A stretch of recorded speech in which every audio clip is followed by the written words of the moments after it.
within the Ministry of Energy and in the country generally in terms of its mandate of providing reliable, adequate, and affordable energy, okay? And therefore playing the role of an enabler to sustainable economic growth and development.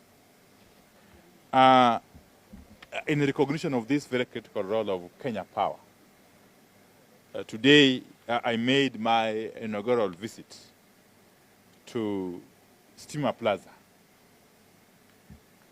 where Kenya Power is seated, I'm sure you know.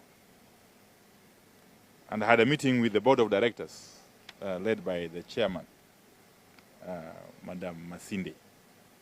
Okay?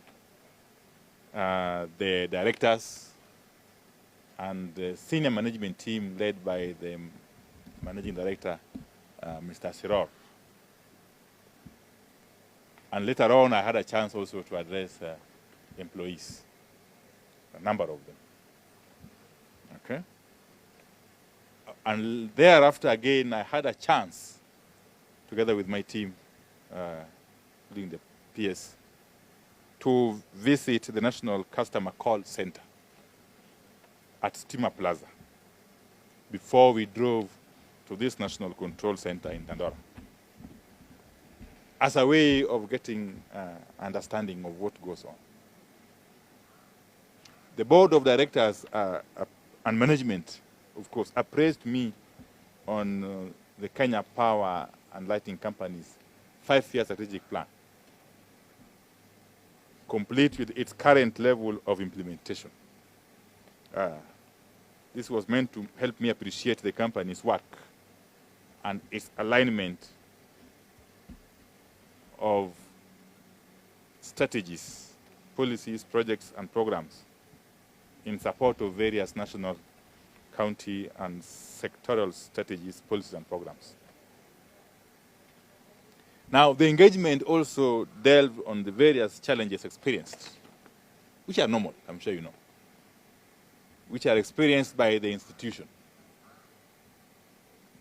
and legislative, policy, and operational initiatives that have been put in place or over which they are seeking support from other government agencies and departments to enable it to address them in a manner that resonates well with the aspirations and expectations of various stakeholders, and especially the consumers of Kenya Power product, which is electricity.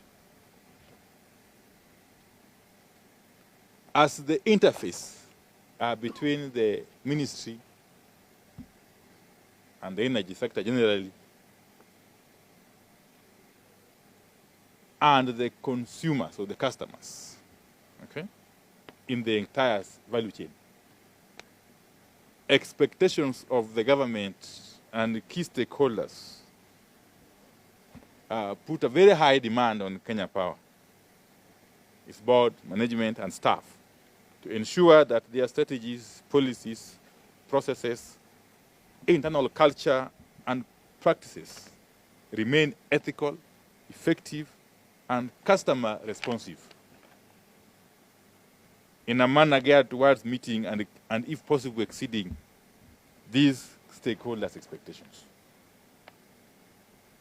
The government, therefore, has reiterated its desire and commitment to the reform of strategic sagas, including KPLC, and for KPLC in particular, in order to transform it into an agile, technology adaptive, eco-friendly, ethical, and responsive customer-centric institution, playing a leading role in the country's vision of transiting to total green energy by the year 2030, in line with our Vision 2030 agenda, which I'm sure you are all conversant. And of course, whilst I noted and commended the board and the management team and staff for the good work so far done. They're doing an excellent job, both at Steamer Plaza and in the field, including this National Control Center. I did direct the board as a matter of urgency and of course senior management to embark on institutional reform pathway and report back to the ministry on a number of areas, which I will just summarize. Okay. One is on the area of improvement on operational efficiency, liquidity and balance sheet, to strengthen the institution and take it back to sustainable profitability.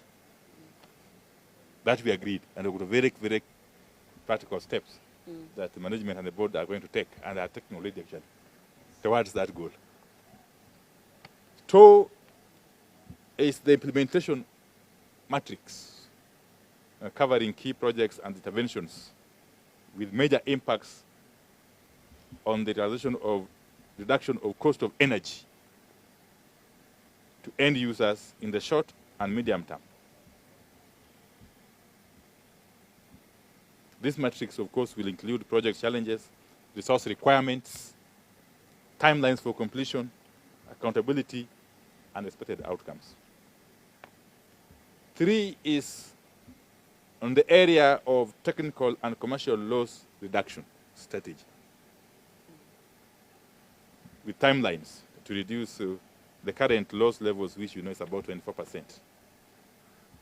We are thinking if it can bring it down to the allowable level of 19.5% or thereabout, within 3 years, it will be fine.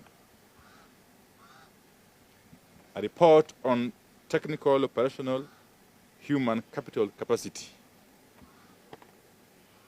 of not just the National Control Center, but of the entire organization. We did agree on that, because as you know, this is a very, very sensitive and strategic institution that requires to be optimally staffed. It requires to be resourced optimally at all times. So we agreed that we shall look at the gaps where they exist and what measures we can take to fill those gaps. Okay. There's also number 5, which is the issue of customer service improvement strategy. We took quite some time at the call center. And I was impressed, by the way, by the kind of infrastructure that we have in place. I'm sure a number of you are aware of the Kenya Power Lighting call number, star 977 hash. Star 977 hash. Or if you call directly, just call 971. And they will capture whatever issues or concerns you have, and they will cascade them to the relevant offices and persons, and they will be attended to by those responsible offices. We want actually to have that system reinvigorated and to have that process of engagement with the public made more efficient with time. Okay? And if it means employing more resources or deploying more resources, we have to do so,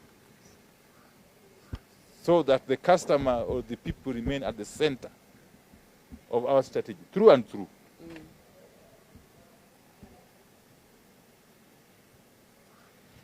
And number 6, it was the issue of supply chain and logistics strategy that would address the supply of critical materials and equipment at every stage. And I'm here referring to equipment and materials such as transformers, electricity poles, electricity meters, and so on and so forth. Cables and what have you. So that at every instance, the supply and stocks of this equipment and materials meet the demand. Meet the demand with a possible reserve. Okay? I have addressed the issue of the human capital.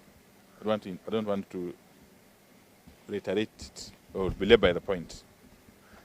And of course, there are areas where we agreed that the Kenya Power will continue to engage with sister companies such as Ketraco, especially on the area of shading off some of the transmission functions and infrastructure to Ketraco.